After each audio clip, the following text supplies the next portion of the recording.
If you shave your cooch, but not your booty hole, is that the same as a mullet?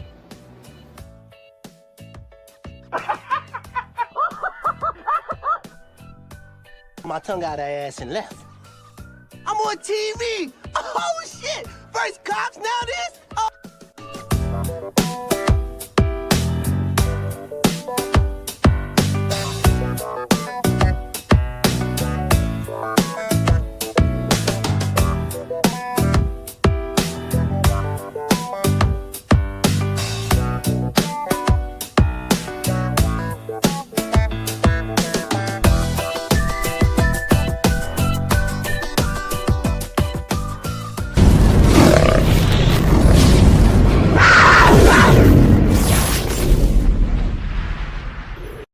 Welcome to the Bullhorn Betty Coffee Club.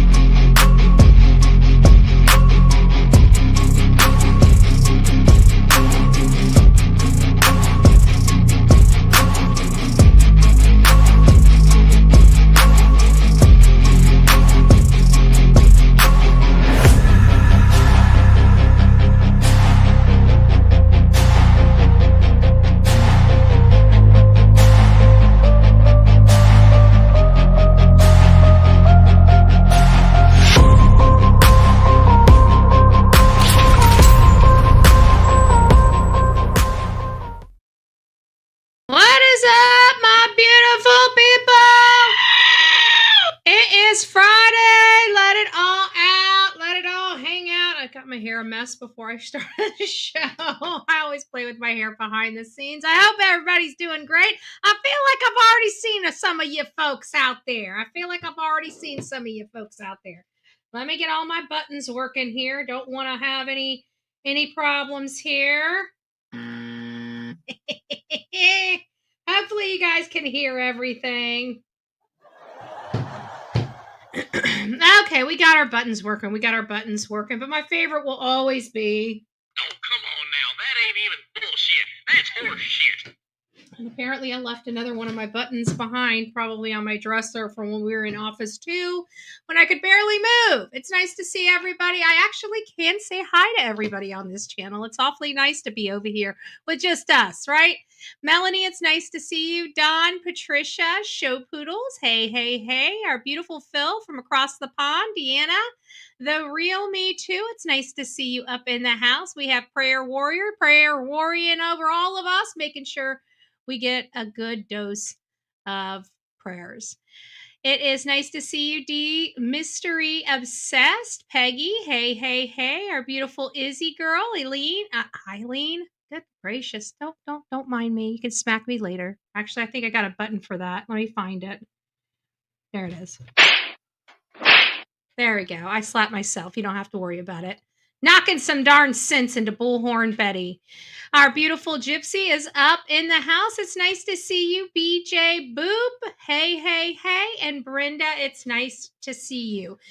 So we're going to jump right on in to our breaking news stories for today, because we're trying to get this condensed to an hour. If we can get this condensed to an hour, it would be amazing. So I'm being ultra selective of the news that I bring to you to try to keep us in that little 1 hour window. I'm sure I'm going to keep going over, but it's because I'm mouthy. I'm a mouthy broad. That's what you love about me, right? You're supposed to say, yay, that's what we want. Oh, come on. So we went over a case yesterday in the news where I showed you guys a horrible accident here in the state of Florida. And the crazy part is that it was a man thinking that his ex-girlfriend was in the car, and come to find out it wasn't his ex-girlfriend. It was actually innocent people that didn't even know the man. And one lady lost her life in that accident because when they were pushed off the road, They hit a concrete light pole that broke and fell on them, crushing their car and both of them inside.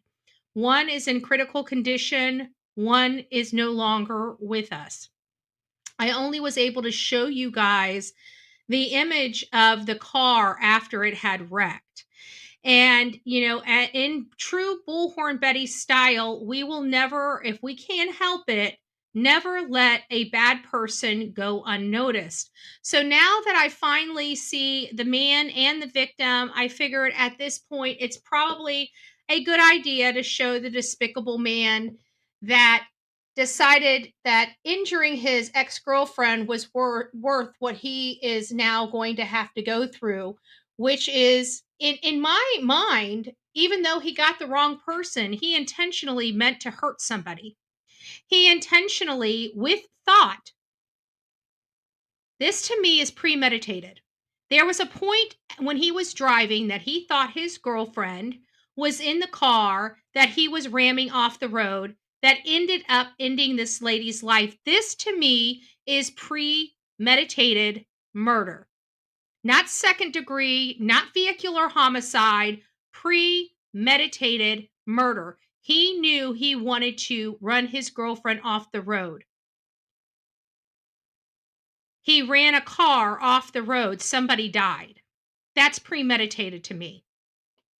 That's premeditated to me. It was in the commission of a crime. And not only that, he was using a very large lethal weapon, which should be aggravating circumstances. And that lethal weapon was his own vehicle. That's the way I think it should be charged in Florida. We'll see if they come up to Bullhorn Betty style when it comes time to charge him and to upgrade those charges.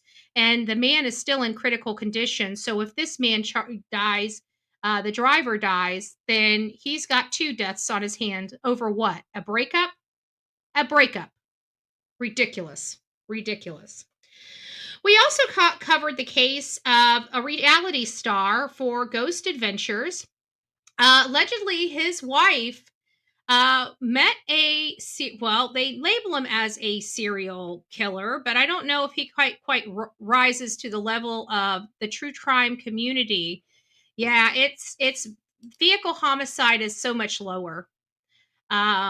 So much lower than a first degree murder. He intentionally he was in control of his car. He intentionally accelerated. He intentionally chased the car down thinking it was his ex-wife, and he intentionally drove that car off the road, killing somebody. Those were intentional actions. Those were actions he was thinking of at the time, and he made a plan in those moments to run that car off the road. And I think that those are all the elements that you need for a first degree murder. So we learned about this, but guys, this is crazy. So the reality star's wife, her name's Goodwin. I can't remember her first name. Victoria Goodwin is the reality star's wife. And she reached out to a man that was in prison that is serving life in prison for unaliving his mom, father, and older brother. And I gotta tell you, he's not much to look at. I would have kept the ghost hunter. Personally speaking, I'm just saying, I would have kept the ghost hunter. I'm just saying. Because this guy's a toothpick and he's in jail. How much fun are you going to really have with him? I'm just saying. And putting a little satire to this horrible, horrible twist of reality and what goes on. And not only that, they've got her on text message saying something to the effect of, am I a bad person because I choose to, I can't remember, to stop his existence or something like that, as opposed to divorcing him. That's not verbatim, but that was the context of the text message. How this plot was foiled was dumb luck. The man that she's communicating with to hire a hitman, he's in prison for the rest of his life. He obviously had some contraband. The contraband was a cell phone. You're not allowed to be a prisoner in our jails and possess a cell phone. That's contraband. And so when they tossed these cells, they found this contraband. They found this phone. And what did the officer do? The officer decided to go through the phone and find out who this man's been texting.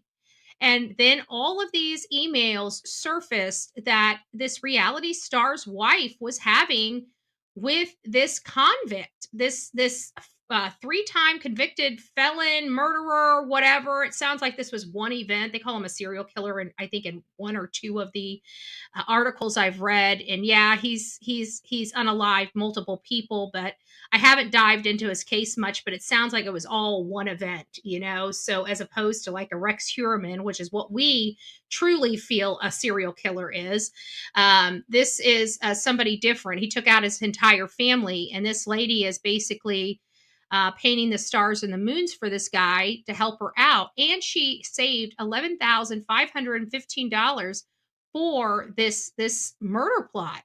And from what we learned yesterday, she had already paid about $2,500 toward the hit. So mass murderer, maybe. I could have swore they said serial killer, but it might have been mass murderer. I have to go back to the article. I can't remember. But it's not what we consider. Either one, whether it was a serial killer or a mass murderer, I don't think it's what we as the true crime community would consider that. You know, it's his family. It's not like a school or a shopping center or something like that. But I guess, yeah, maybe. So here's an update on this this situation, and we get some rare peeks in who this killer is that's behind bars. I never seen the guy before. I never covered his case, and I gotta tell you, he's like a toothpick. Seminole County is now part of a new investigation in Las Vegas. Yes, Grant Amato is serving life in prison for killing his parents and his older brother at a Toyota home in 2019. Amato and the wife of a reality TV star are now accused of plotting to hire a hitman. West Street's Nike Gattigas walks us through this new investigation. We got a hold of this arrest report from Las Vegas Metro Police, which details text messages between Florida convicted killer Grant Amato and a woman accused of trying to hire a hitman to have her husband killed. I would sentence you to life imprisonment without any possibility. He wants to be with her. Look at him, dude.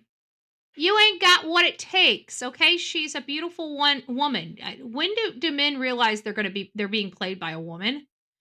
I mean, I'm sorry, not sorry.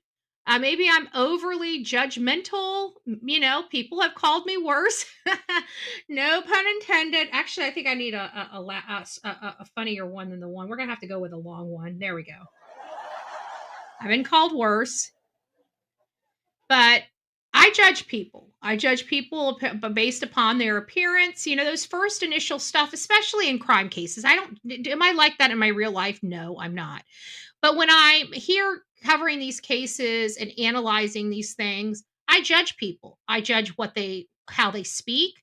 I judge their appearance. I judge how they move. I judge how they put their sentences together. I judge everything.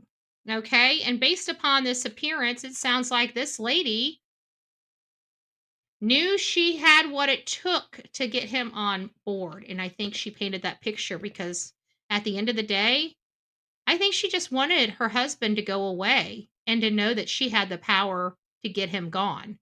I don't think this was a money issue. I don't think this was anything other than that's not Christian, Betty. Hey, you know what? The religion itself is why I go to church. I am by definition a human being. Therefore, I am not a perfect human being. But I believe in an eye for an eye and a tooth for a tooth, and people have to judge people. Every time a law enforcement is out there interviewing people, do you not think they're judging those people? Do you not think they're looking at those people? Do you not think that they're looking at how they speak, talk, and act? Of course they are.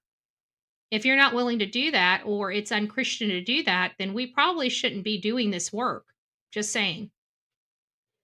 But I still love you, Mel. I still love you. Parole. The last time we saw Grant Amato was during his 2019 murder trial, where a jury convicted him of killing his parents and older brother in Seminole County. Today, he's accused of contacting a hitman from prison so he can be with the wife of a reality TV star. So she must have implied. She must have implied something. You know what I'm saying? He wouldn't have this fantasy of her being his without that portrayal of her saying that she will be his. Most men behind bars look for companionship, are willing to do just about anything to have a little peek of that outside life. WESH2 obtained an arrest report in Las Vegas where Victoria Goodwin is in jail, charged with solicitation and conspiracy to commit murder. And you know what? I judge her too. Right? Look at her. She looks nice. She looks well put together. But it doesn't necessarily mean that is the case. In many of our cases, a lot of people look normal, but have deadly secrets. Deadly, lethal secrets. And she's one of them. Police say she and Amato were in love and planned. Oh my gosh. I just want to know. I mean, for those people out there that fall in love, because I know there's a whole, Brian movement.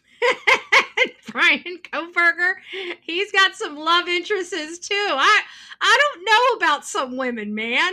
I really don't. I'm not going to be with anybody where I got to sleep with one eye open. Okay, I'm sorry. I have trouble sleeping as is. Okay, we ain't doing that. Not today, Satan. Not today. And he's saying, oh my God, they're in love. They want to be together. Well, let me tell you something. You could be with him all day long. It's called a divorce. DIVORCE. Divorce. And she could be with this Yahoo and pen pal with him and do all kinds of the crazy stuff that they got to do to make themselves feel in love and connected. I ain't going there. I'm too prudy for that. I'm sorry, I am. All right.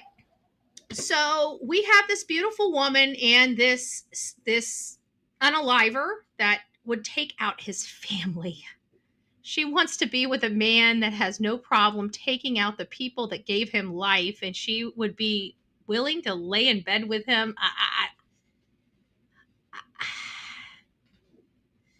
I don't even know what to say. I'm lost for words. Bullhorn Betty is officially lost for words. Let's keep going on with this hot mess express. I don't know. I think I'd have kept the reality star. And to have her husband, Ghost Adventure star Aaron Goodwin, killed. They say she planned to pay more than $11,000. The report claims, cheap bitch. Quote, just saying. Come on, you all were thinking the same darn thing, right? Oh, somebody must be here. $11,000. $11,000. That's what she was going to be paying to have her. Let me go find out what's going on. Hold on. I'll be right back. Let me put my thing back up so you guys can see when I come back. Hold on. I'll be right back. What we got? What?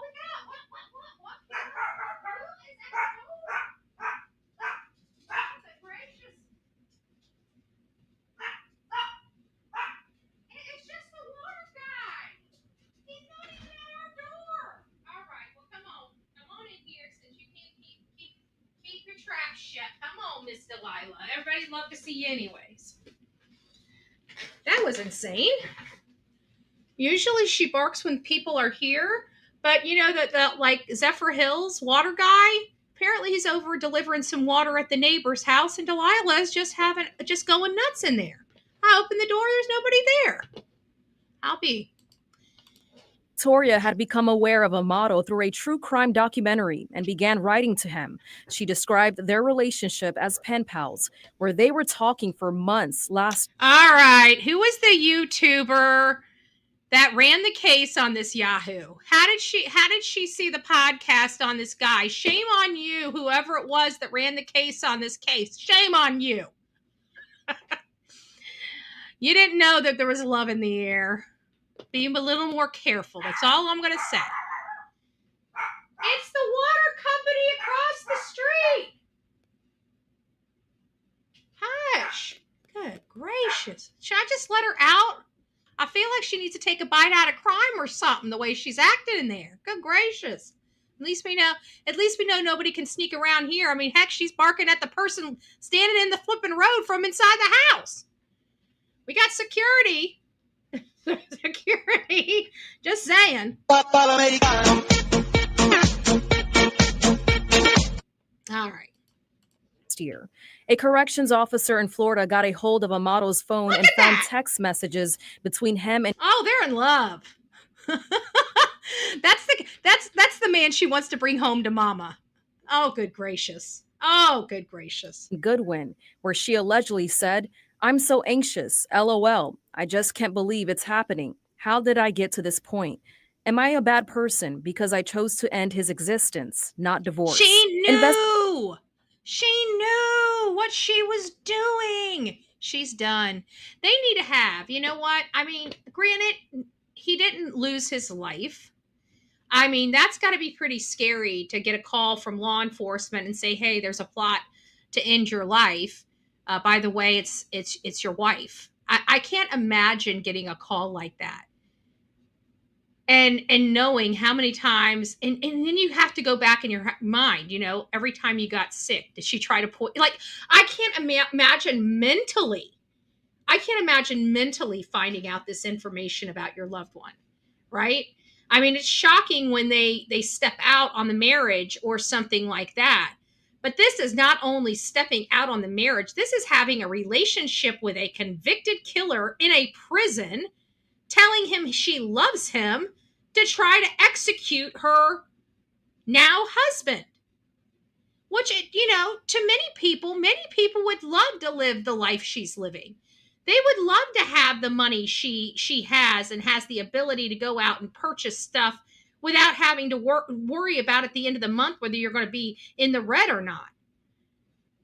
People take so much for granted. It's like when they reach the top, it's still not enough. Those are the kind of people I worry about. Investigators say Goodwin told Amato about her husband's schedule, and at one point, Amato contacted the hitman saying in part, quote, "He's a..." I'm sorry, but really? This is who she gives her celebrity husband up for? This? Come on. What could this man seriously do to make her life beneficial? I'm just asking. Like the people I associate with, it's a mutual benefit, right? I enjoy their time, they enjoy my time, right? How in the world is this going to, I never understood that. How in the world does this whole dating a prisoner work? You don't get any booty. I mean, granted, you don't get any lip either, right? It's like having a deaf-blind mute, right? I don't get it. I'm sorry, I just don't get it. Maybe I'm just missing something. Maybe I'm not hip enough to have a felon relationship. He's no gangster. No, he's not. And he's in there for the rest of his life. I think he's probably already turned out. If we listen to the, how prisons really go, I don't know how prisons really go. I've never been to prison. I've never been in a situation where I have done something that will result in a prison term for me. So I don't understand it. I don't understand I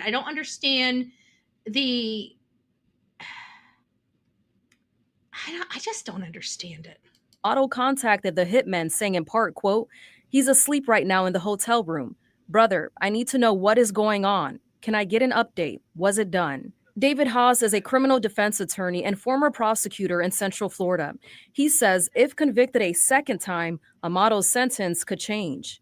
It really depends on what, if anything, they're going to charge him with, or whether or not he's going to play a role as a witness in the case. Goodwin is accused of telling officers that she was having problems in her marriage, saying in part, quote, she described herself of sometimes daydreaming of being in a different... She's not even talking about violence. She's just talking about rich girl problems, right? Rich girl problems. That's what she's talking about. She's ready to take a man's life because of rich girl problems. Sick. There's no other explanation for this other than sick. Maybe his ears are bigger, so yeah. You never know. You never know. I don't know. I don't know. That's funny. That's funny. Situation. Victoria expressed her feelings of wanting to be without Aaron and with Amato, to Amato what she described as fantasy or daydream. Sanai Gebergerges, West 2 News. I don't know. She's Aaron saying Goodwin it's has a not- daydream. You know, she was just fantasizing about this. I'm sorry. The last thing I'm fantasizing about is murdering somebody.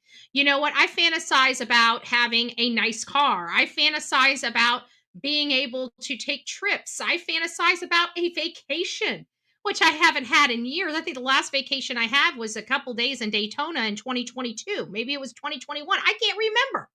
It's been that long since I've had a vacay. Like, there's a lot of things I fantasize about. I fantasize about a cabana boy, okay, serving me some cocktails, but I don't drink and I don't have a cabana. But the last thing I ever think about is literally taking somebody out. And trust me, I've got enough that I could fantasize for literally a blessed year. They are not renting up space in my head. I'm sorry. Unless they're planning on paying me for that space they're renting. There's a lot of things I fantasize about. That's not one of them. So I thought I'd give you an update on that. We are, as you know, monitoring that pretty in depth. We have a missing child from Tampa area. I'm not going to go into the missing child just yet. I'm going to get some more information on it because I need to get more information on it. It has heated up. If you guys are following it, of Alistair Nazar, I think is how you pronounce his name. He's a 17-year-old. If I recall correctly, excuse me, let me mute my mic. I'll be right back. Okay. So it is my understanding what is so concerning about this case is, and we may have to get out in the woods and start searching, is I think the family believes he left the house to commit self-harm. I don't believe at this point that they're considering foul play. He took off on his bicycle. They have just recently found his bicycle. Now, it could have been a planned bicycle. You know, he could be playing games and being at a friend's house and just does not want to go home, or maybe scared because of all the publicity that the case is getting.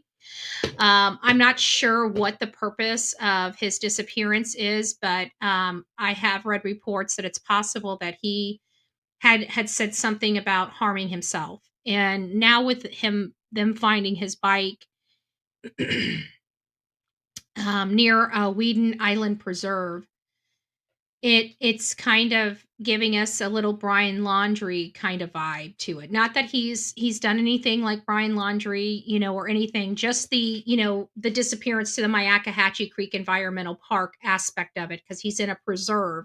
And that's where Brian went to, finish everything once and for all. And with this child has stated that he wants self-harm, then he very well could be out there. They haven't identified that there's any firearms missing from his home that I can see. If anybody knows whether there's any firearms missing from his home, that would be very good information to know. It does provide more critical information, but we might start going out there as soon as Sunday to start looking for this child in Tampa, this 17-year-old boy. I'm trying to give it enough time to see, but we do have a place, a specific place where his bike was. And if we can go back there, I can guarantee if he is there, he's not going to be too far from that bike. I'd like to know what Weeden Island Preserve means to him. The Myakkahatchee Environmental Creek Park meant something to Brian and meant something to Gabby, so that's why they were there. I don't know what's going on in this situation or why this young boy is so depressed and wanted self-harm or wants self-harm, or just the attention to make his parents appreciate him, or, you never know what's going on in a teenager's mind. But just keep this family in your prayers. And we actually may be boots on the ground on this particular case, and we may be out there as soon as Sunday. I would say tomorrow, but as many of you guys know, The only day that does feel like a vacation day or a holiday or a weekend day to me is my Saturdays. I do one show on Saturday. That is it. And then I spend time with my friends and family. It's my one day that I can kind of get out of the house and kind of be myself with my people for just a few hours. So that's Sunday or Saturday. And while this case is important, so is my mental health. So self care is also important. So we will not be going out there Saturday, but I think getting up bright and early on Sunday and getting out there, I think would be a winner chicken dinner. We have church on Sunday as well, so I'll have to figure out how I'm going to manage that. But either way, we need to get out there and put our boots on the ground. There's nobody that can search as hard. Obviously families do, and so do search parties. But as far as a singular individual, we comb through areas. We comb through them little bits by slow. You guys have seen the processes we've used for years to get out there. We do find things when we're out there. Don't think we don't.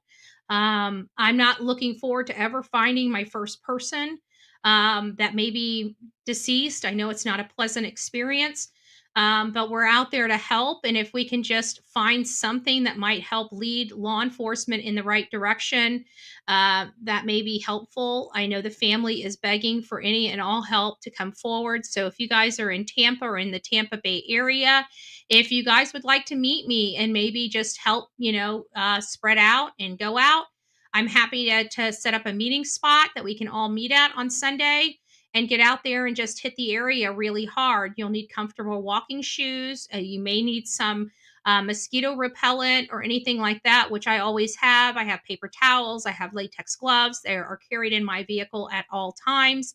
And of course, yellow ribbon. We have caution ribbon that I carry with me all the time in case we do find something or we have to cordon off an area so people don't track through it. If we do find something, we have everything that we need to have to do what we need to do. So if that's something you guys are interested in, please reach out to me at bullhornbetty@gmail.com, bullhornbetty@gmail.com, or we just might go out there and pop our heads in and see what we can find. But we are a boots on the ground show. I know many of you guys have seen me kind of landside, and that's not the design of our show at all. If you go back to before Sebastian Rogers' case, you'll get a good understanding of what we do and what we do out there for these families. It's a lot of hard, hot work. It's never easy, but we do what we do because it's the right thing to do. And when people need help, we try to help as much as we humanly can. This next case I'm about to go over, I only grabbed it because of the craziness of this case. The absolute sheer craziness of this case. And I actually think this is from Florida because it says Daytona, but I don't know Dark County. We don't have a Dark County, I don't think, in Florida. Let me find out what this is. South Carolina? No, I think this is like middle of the state, like Ohio or Indiana. Dark County? Dark County is Ohio. So this is Daytona. Maybe it's Dayton, Ohio. Maybe I'm saying it wrong. Hold on. Let me go back and read that real quick. Is it Dayton? I know of a Dayton, Ohio, but not a... Why am I not reading this? Where did I see that? It says Dark County, but I thought it said something about... Anyways, so this next case is actually just a wild, wild case, and I've just confirmed it's from Ohio. And this is just the sheer craziness of this case. Okay, this has a shootout, a police chase, a car accident, the suspect dying on the scene from being ejected from his car, and then a female body at his home. Yes. So this story is of a man that obviously at the time it was unknown, but killed a female inside his home.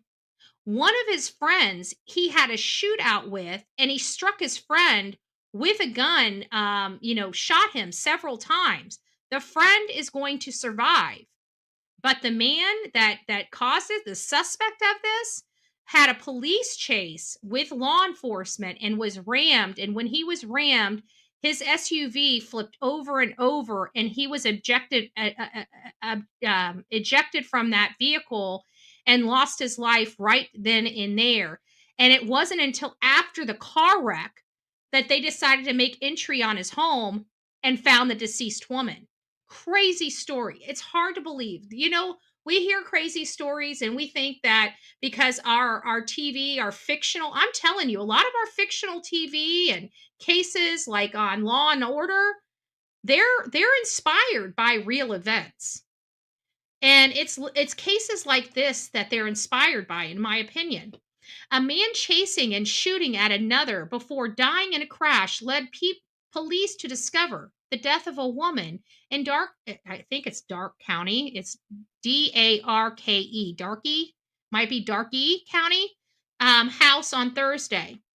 According to the Darkey County Sheriff's Office, dispatcher received a 911 call. This was in the middle of the day. This is like something out of like Dukes of Hazzard. This is in the middle of the day at 2:23 p.m. from a man saying that he had been shot by a friend of his a friend of his at a resident at the 2500 block of Ohio 571 in Washington Township, west of Greenville. The man said that his friend was chasing him in a vehicle. So he's being chased down and shooting at him as they drove northbound on Coaltown Lightsville Road. The deputies and Union City Police both started to respond to the area, the sheriff's office said. As the chase continued, the suspect rammed the caller's vehicle multiple times, eventually causing both of them to crash in a field. The suspect SUV rolled multiple times. He was thrown from the vehicle. The Union City Police arrived on the scene soon after the crash and called for Union City Fire and EMS and Care Flight to respond. Emergency crews found the suspect in a field, unconscious, not breathing, and he was pronounced dead at the scene. Medics treated the victim at the scene and Care Flighted and flew him to Miami Valley Hospital with multiple gunshot wounds. While emergency crews responded to the scene, the sheriff's office said other deputies responded to the suspect's residence on Ohio 571, where the initial shooting occurred. Deputies found a dead woman in the house after a search. Her death is being investigated as a homicide. The sheriff's office said that the deputies, detectives, and investigators from Darkey County Coroner's Office are investigating both scenes, and they believe the shooting of the woman was related to the suspect chasing and shooting at the 911 caller. So, did you guys figure out what happened in this case? I don't know these people, but I can tell you exactly what my theory happened. It sounded like a man caught his friend and his woman together. That's what it sounds like. It sounds like he found his friend and his woman together, and he unalived her and took off after him. That's what it sounds like to me. Now, we have no information that could be totally wrong, but I don't know any reason for a woman and a friend to be shot at unless they were in the throes of passion and the other guy found out.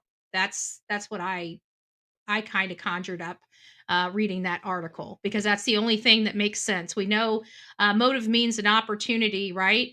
But what's the motive? I mean, you just don't go chasing your best friend down the freaking road in this, Dukes of Hazzard style chase. It doesn't make sense. Yesterday, we discussed a lady. Do you guys remember the Wisconsin lady? She's taking care of her mom. She has a child. She has a cat at home. She caught in the act. That's what it sounds like. Like it, something.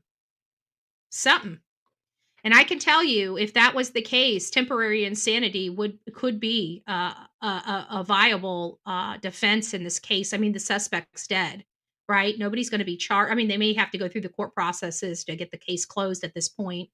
But at the end of the day, there's not going to be any jury trial. There's not going to be any convictions of anybody. But if he would have survived that, if those happened right in those tender moments when you found out, to be honest with you, temporary insanity is for situations like that. It's where you lose all control of yourself. And at the end of the day, our brains run our body, you know, and I try to explain this all the time to people.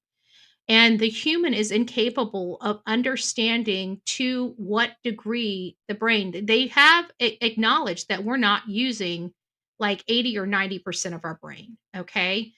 And our brain controls everything from our breathing to our movements to everything. Our vision, our sound, you know, a lot of things are affected by the brain. You have a traumatic brain injury, you could lose your sight, you could lose your smell. You could lose a lot more. You could lose the ability to walk. Your brain does so much. And we as humans can't access the majority of our brain. And if we can't access the majority of our brain, there is no possibility of any human being on the face of the earth understanding what the brain's full capacity is. And when we have anger, our bodies do things, and sometimes those things are involuntary. That means the actions are happening before we can stop them. And I think our country has recognized that as that temporary insanity plea, which basically means you're not sane, you're not insane. You're a sane person, but this event you blacked out. It's like almost like a blackout. You get so angry, you have no more control over yourself. Or something happens where it shocks your body in such a way that you're almost in a trance-like state. And these kind of explain what people have described in these instances where their stuff is shocked. So look into the temporary insanity aspect of it. But just that on a side note. Now, we just talked about a lady from Wisconsin disappearing here in the state of Florida. She took, I don't know how I got it wrong, but I originally reported it at the beginning that it was a plane she came in on, but it was not. It was a train, and she took a train from Wisconsin to Orlando. And it's believed that she purchased a ticket from Orlando to Tampa, and she has a girlfriend that she stays with and has a key to her house whenever she's there to visit. She never made it to the house. People believe that something happened to her. Something grave happened to this woman. We don't know what. We don't know who she ran into, what foul play she got into, if she had a mental break of any kind, or what. She does not look like the kind of person that has substance abuse, but substance abuse plagues everybody. Looks can be deceiving when it comes to substance abuse, especially say alcohol abuse. A lot of people don't realize a lot of people have alcohol problems, but they function and act normally. So I don't know if those are in her history or something that we have to look for, but just on the face of the story, it's definitely suspect. It's definitely suspect that something bad may have happened to this woman. Well, we have another one that I came across today. And this person, if I'm not mistaken, is from Arkansas. Yeah, this is the one from Arkansas. So we have another beautiful lady. Let me put this up on the big screen while it's popping around. This lady is a beautiful lady, much like our first gal from Wisconsin. Our gal from Wisconsin is a blonde. This is a brunette. And she is, or brown. It looks like brunette hair I'm seeing in there, but it could just be some reflections from the red over here. I don't know. But it says Ward Police Department is requesting the public's help in locating a missing woman who was last seen on January 23rd. January 23rd. That's a long time to be missing. 29-year-old Tara Lynn Mitchell was last seen at the West Palm Beach Airport in Florida. Mitchell is described as being 5'4" and 115 pounds. So she's short and slender. I'm 5'2". I'm 145 pounds. So she is probably about 30 pounds thinner than me. So she's a fit person. She is described as being a white female with green eyes, a brown and red tinted hair. Anyone with any information about Mitchell's whereabouts is urged to contact the Ward police. They do believe that she has made it to Florida. Police searching for Arkansas woman last seen in Florida. So there she is. If you're a Florida resident, if you're an Arkansas resident, if you've seen her, if you know of her, please reach out to law enforcement immediately. Her family is worried sick. It's been months. We're going on 60 days. We're approaching 60 days. This lady hasn't been seen or heard from. Very, very, very concerning. Very concerning. How's my time? We're running out of time. Okay, it looks like we might be able to hit all the big ticket items. So we have an update on the Gene Hackman case. So in a turn of events, a lot of people.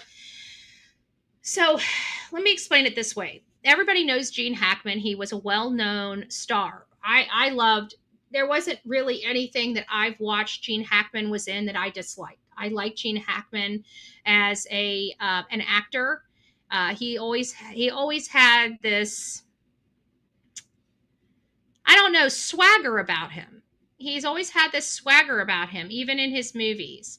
And he never was over arrogant or boastful about, publicly that I could see.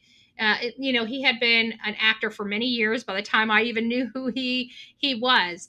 But allegedly his wife died. He was 95 years old. His wife was 65. So there was a huge, huge age gap between him and his wife. And him and his wife have been together since he was like 40 or something like that, maybe 50 years old. And so he's been with her for a significant amount of time. He might even have been in his 60s when he married her. I can't recall. But there were some issues that people brought up, like how did Gene stay in a home for, his wife had been deceased a week before he died. She clearly took care of him. And it took him a week to succumb to her not taking care of him, because she was probably the one that made sure he had his food, water, medication, the stuff that kept him alive. She was the one that gave him, she gave him every single day. She loved her husband and she took good care of him at such an advanced age. He was 95 years old. Gene took good care of himself, and his wife took care of himself when he couldn't, took care of him when he couldn't. She died, and the dog, obviously Gene couldn't take care of himself or the dog, so they both succumbed to their neglect, is basically what it is. Many people were asking, where's the family? Where's his kids? Did his kids not go over and check on him? He's 95 years old. Well, apparently, in my opinion, he thought of his kids probably the way the rest of America's looking at his kids right now, spoiled and rotten. And that is what I'm going to say for myself, is it appears that they're spoiled and rotten. And it also appears that their father knew that they were spoiled and rotten and gave them the big FU on his way out, because he left everything to his wife. His wife, it's alleged and backed up by scientific evidence, that she died before him. So she cannot possibly be his heir, because she was deceased before. That's the way they look at it. She was deceased before he was. So his will cannot move the stuff over to her, because it's only for surviving benefits. So he signed everything over to his wife, and according to his wife's will, she is donating everything to charity. The kids get nothing. But now that she's deceased before him, it opens this door up, because he didn't have any other people to give his wealth to, and he didn't identify any type of nonprofits that if his wife died before he did, she was 30 years younger. He just naturally knew his wife was going to outlive him. Well, in the turn of events, that's not the case. So now his spoiled, rotten kids are making a claim against his estate, of course. So based upon everything I know about this type of law, it does sound like they do have a case. If she had lived, he had passed away and she had lived, yeah, they probably would have challenged the will anyways, but it would have been more solid. Now that she died before him, there's no place for his money. He didn't put any back door in there. Usually you have beneficiary 1, beneficiary 2, beneficiary 3. Okay, that is my door, not my door. So give me just a second.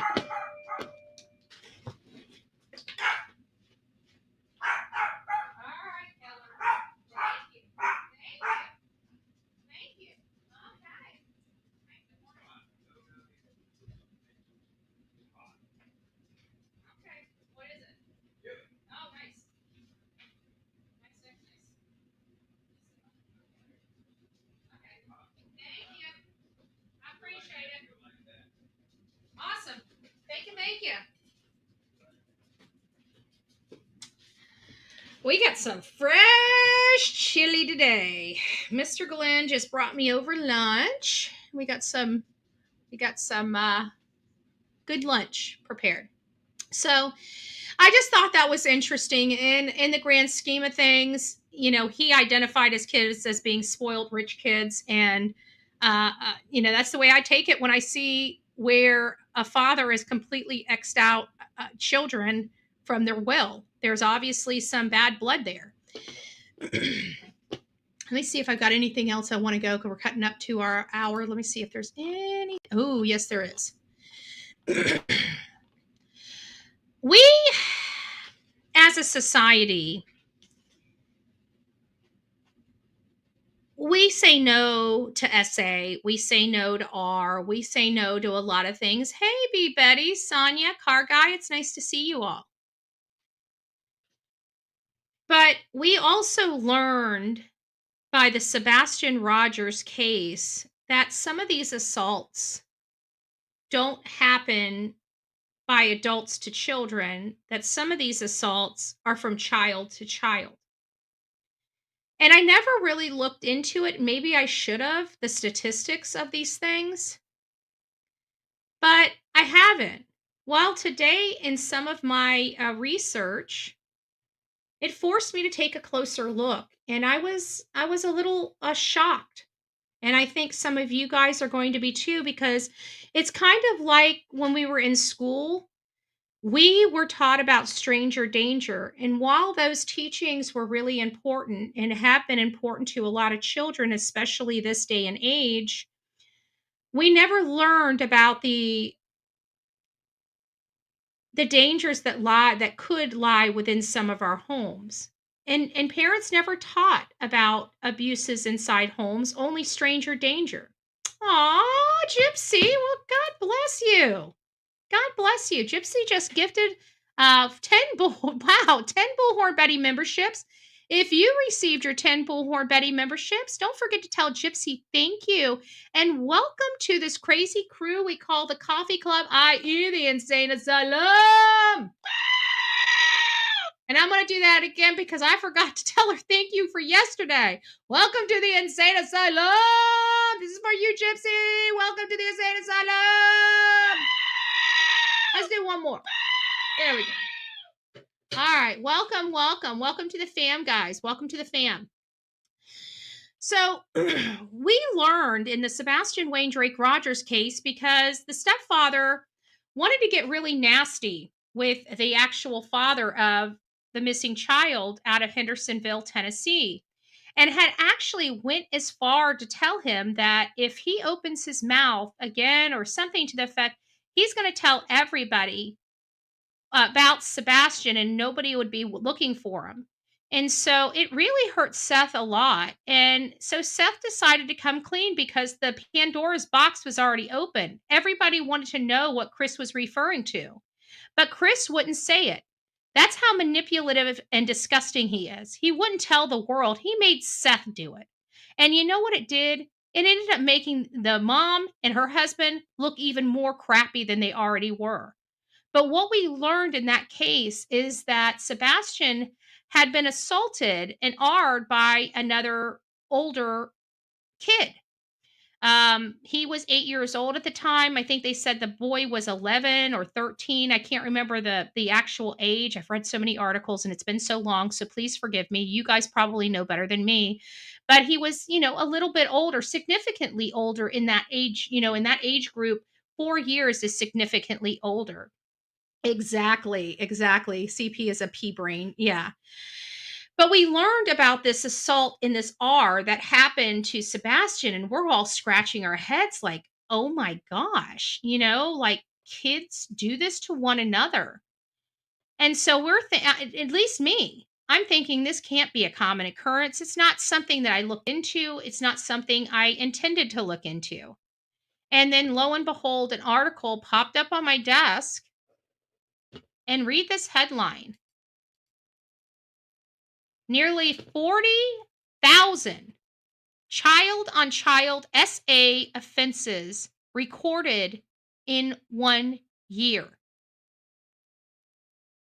This is the first of this article, not saying that other articles have not been written, but this is the first time I have seen something like this with a number on it, and I got to tell you, it makes me absolutely sick to my stomach. 40,000 child-on-child SA in 1 year. Now, I say a lot on this channel, and some people, especially when it gets political, people tune me out and don't like the commentary because we're all on different sides of the aisle in here when we talk about our kids. But I truly want our kids' well-being to be the only thing we care about when we talk about our children of this country, their well-being. And we've had social justice warriors worrying more about the sexuality of our children in this country than educating them. And I'm sorry, this is kind of some of the results you get from those practices and teachings. So, for those that don't like my commentary on those topics, I'm very, very sorry, but there's a reason why I'm so passionate about getting the sex out of our schools. We're seeing an uptick on teacher-student crimes. We're seeing an uptick on child-to-child crimes. We're seeing an uptick on adult-to-child crimes on the daily. If you don't believe me, go in there and just put breaking, comma, child, comma, crime. And just do it in your Google. Or take the breaking out and just put child, comma, crime. And you can see all the disgusting of this country in every single state. None of our states are immune from this. And then when I see something like this, it has got to stop. And I don't care whether children are trans, pan, I don't care. Who cares? At the end of the day, I don't go around asking people who you prefer. I have never seen that ever. Now, if there's an outlier out there where somebody judges somebody because of who their sexual partner is, that's the outlier. The rest of the country doesn't give a crap who you're with. They care about whether you're a good person and if you're doing the right thing. That's all they care about. So get the sexuality out of our schools. It's not helping anybody, and it's creating monsters. Serious monsters, and nobody wants to talk about this social justice warrior stuff when it comes to the sexuality of our elementary kids. This is when they were teaching them. Do you think any of us, whether what walk of life you have, do you think that I was worried about my sexual identity in kindergarten? How many people in this chat, honestly, I don't care what side of the aisle you're on, how many actually worried about your personal sexuality at the age of 5, 6, or 7 years old? If you were worried about if you're heterosexual, homosexual, or any kind of sexual, please raise your hand. Because I'm not one of these people that ever thought about that when I was 5, 6, 7. Heck, I didn't even start thinking about boys until I was 13, 14. And of course, I was jumping off the freaking cliff by the age of 15 and just a hot mess express. We got problems here. We got problems all over the place. But this breaks my heart, y'all. Look at this. 40,000. Nearly 40,000 child-on-child crimes recorded in 1 year. Don't tell me this just kind of is pulled out of our butt. All right? This is bothersome to me, and I'm sorry if you guys got offended, but I really don't care. To be honest with you, I don't care. I really don't care what you're doing in your home life, in that regard. I don't think anybody should be caring what people are doing behind their own closed doors. I think that's just I think that's just a little too much for my palate. What you do in your personal time is what you do in your personal time. Who you're attracted to is who you're attracted to. It's no different than in some cases. Some I know for a fact there are some that choose to go a different direction. Not that they were born that way, but the majority of the people are born that way. And it is related to chromosome. I can't remember which one's us, if we're the X or the Y, but it shows that men that are more feminine, they have more of the women chromosome in them. It's biologically proven. It's biologically proven, So I feel like it's up there with ethnicity and the color of people's skin. It's just something that people should not be judged on. Okay, I'm a Christian person. I believe the way I believe, but I also believe to mind my own business and do my life and let other people live their life. It's called understanding. It's not, you don't have to agree with a lifestyle. You might even be like me, biblically bound. It's a religion thing for me as well, and that's where my freedom of religion comes in. But it doesn't give me the right to hurt somebody because of a decision they've made for themselves or their lives you know but at the end of the day, I'm a Christian person. It's not something I personally would do myself. But I gotta say, I have a lot of friends and people that I really care about that bat the other way. It's not my business, you know? It's not my business. So I hope that we are wrangling this out of our kids. Our kids. I don't want, like, kids are already confused enough about the birds and the bees, and then you start adding all these pans and trans and these labels to people. We try to strip labels. I think anybody that is out there that wants to do good by humanity, we try to remove labels. The only labels we want to have is bad guy or good guy, right? We don't want to have a list. Like, we're true crime. We only look at bad guys and good guys. But we also don't want to make our children more messed up in their head over all this. And I think when you start getting into these types of conversations, it messes people up. Konaki, this is the Penn student that's missing. They have the kid Ribe as the person of interest. His story has changed yet again. Now he's stating something about how he almost saved her from drowning now. So there have been multiple statements made by him. And when I heard about clothes up on the Chase Lounge, it is my understanding that it sounds like her full bathing suit was on that lounge. It sounds like she's naked. From some of the articles that I read that implied skinny dipping, and we heard about the clothes being on the Chase Lounge. I was thinking that it was probably just the tops or the shorts, but then it dawned on me she was only wearing the bikini. And when they started saying skinny dipping, getting hit by a wave while skinny dipping, it dawned on me that she was totally nude. And that puts another level of issue on this for me. Many believe that this disappearance echoes Natalie Holloway. in a sense, I believe that it is starting to, and it's sad that we have two American citizens in a different country, and this could happen between two American citizens. I am starting to understand why they went ahead and labeled him. They're trying to downplay it and say they're only labeling him as a person of interest because he was the last person that saw her. But now that I'm starting to see the changes in the story, there's some things that he shouldn't remember that he's remembering, and you can't keep blaming this on him being drunk. Some of this to me is starting to feel a little intentional. So, maybe he has a hand in it, maybe he doesn't, maybe there's no foul play. I will tell you, it is too early to determine whether or not she drowned. We all know why. We're all learning about biology. This is our third drowning in a year.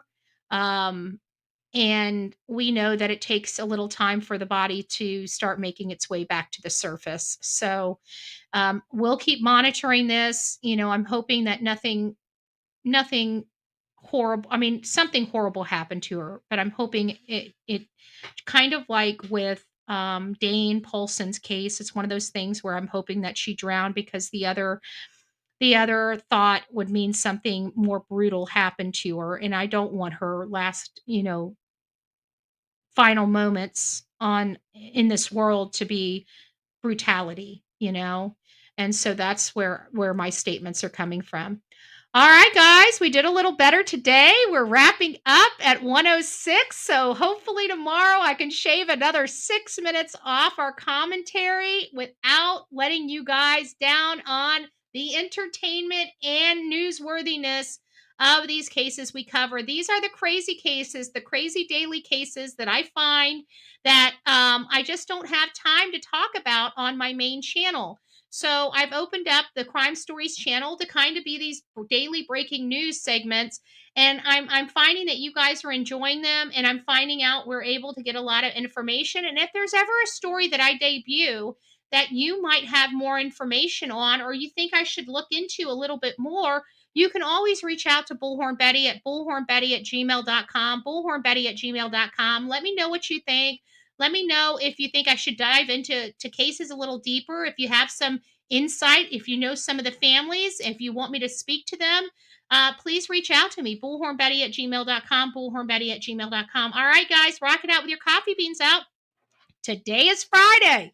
Go live up the last few of your hours at work with a big smile on your face because you get to blow that popsicle stand in a few hours and you get to slide into your weekend. And I hope to be here all weekend long. Again, Sunday, we may be out in the woods in Tampa searching for a 17-year-old teenage boy.